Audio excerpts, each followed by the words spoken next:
Perkenalkan, nama saya Yanto Indra. Saya itu ngambil Magister Akuntansi di BINUS itu tahun 2017. Berarti saya lulus BINUSian 2019. Saya kalau sehari-hari bekerja sebagai auditor di kantor akuntan publik Mirawati Sensi Idris, atau yang biasa kita kenal dengan More Stephen.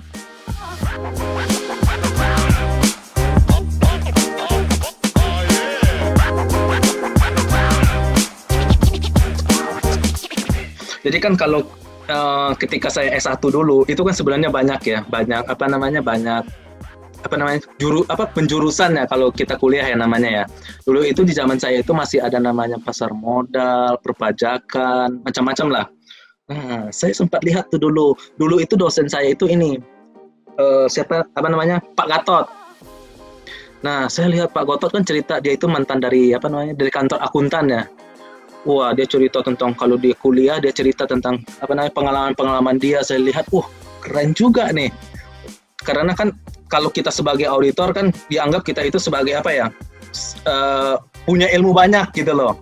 Wah, terus karena setiap klien, setiap sektor itu kan mempunyai keunikan tersendiri. Misalnya kita nggak bisa bilang, misalnya kita ngaudit perusahaan multi-finance, itu nggak sama dengan perusahaan trading atau manufaktur. Itu karena berbeda-beda. Nah, saya pikir, ini kalau saya mau menimba ilmu lebih dalam, kayaknya saya cocok ini masuk sebagai auditor. Nah, makanya saya masuklah di kantor akuntan.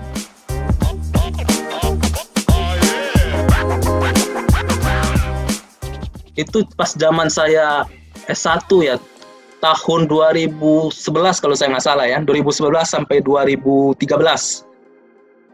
Saya itu kalau di BINUS itu tim promotion.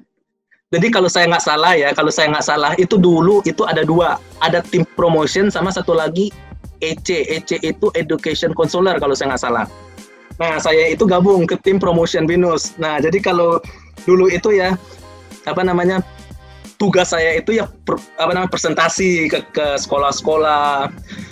Kita menjelaskan tentang Universitas BINUS, program-program yang ada di BINUS, kenapa teman-teman harus bergabung dengan BINUS. Nah, dulu itu sih yang saya lakukan kalau selama 3 tahun kurang lebih.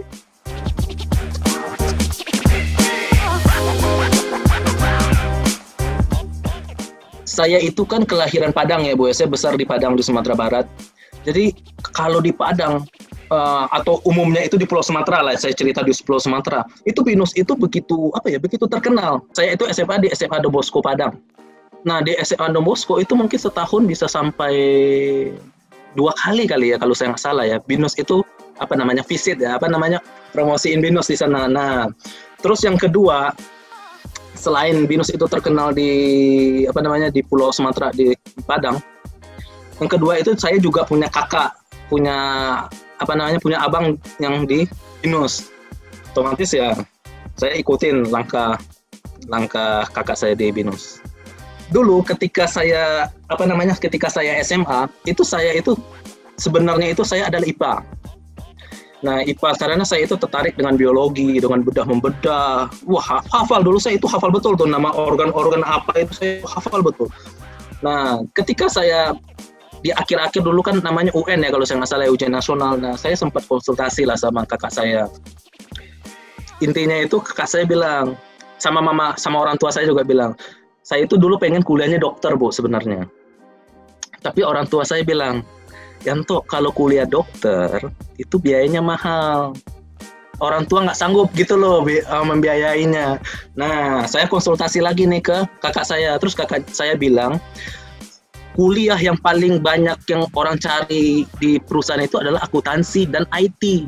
Dia langsung bilang, kebetulan di BINUS itu ada tuh dua mata kuliah itu, dan yang paling unggulan itu ada sebenarnya IT kalau di BINUS.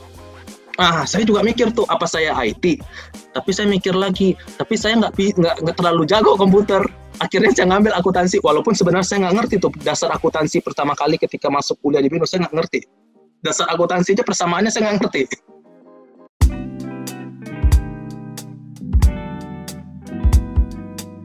Jadi kita itu sebenarnya itu memberikan sebuah opini terhadap sebuah laporan keuangan perusahaan. Nah, kita memberikan opininya itu misalnya wajar atau tidak wajar. Nah, itu secara secara garis besarnya.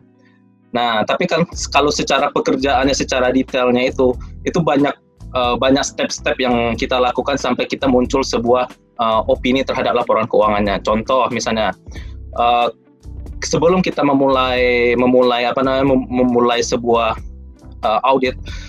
Nah, biasanya itu kita melakukan meeting awal dulu dengan klien. Nah, kemudian misalnya ketika kita sudah ditunjuk di engagement oleh klien untuk melakukan audit.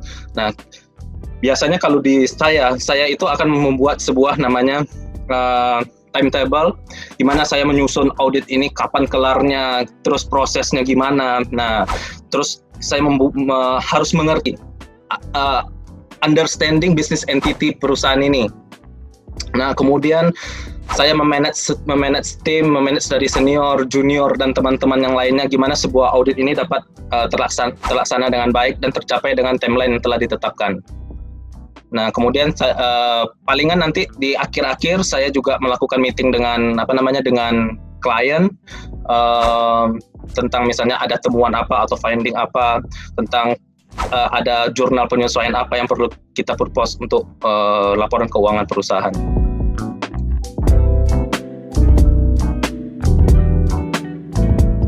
Dulunya saya nggak sukai nih Pak. Kalau sekarang saya sangat sukai. Kenapa? Karena gini Pak. Kalau saya baru merasakan itu ketika jadi auditor itu saya bertemu dengan banyak orang gitu. Jadi kan saya itu ke klien-klien ya Pak, bermacam-macam perusahaan. Jadi ke saya itu setidaknya minimalnya itu saya kenal lah sama semua manajer keuangannya ataupun direktur keuangannya. Itu saya mempunyai setidaknya itu mengembangkan relasi lah.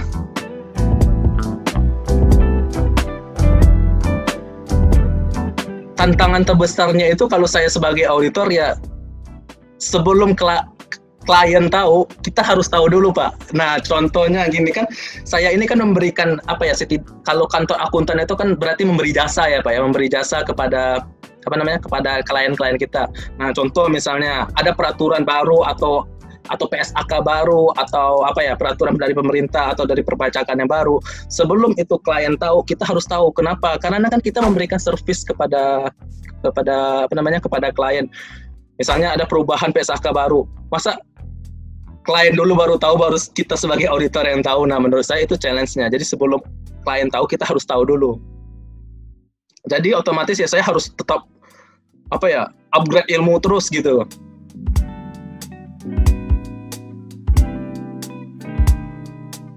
Berapa tahun lagi ya pasti goal saya itu pasti pengen menyelesaikan sertifikasi ya, karena kalau kita di kantor akuntan publik itu kayak kita selain pendidikan secara akademik itu kita juga ada namanya sertifikasi profesi. Nah, otomatis saya juga target saya sih pengen menyelesaikan sertifikasi profesi, mungkin CE atau CPA. Paling ya target saya dalam berapa tahun lagi ya ke sana sih. Menikah kali ya Pak ya.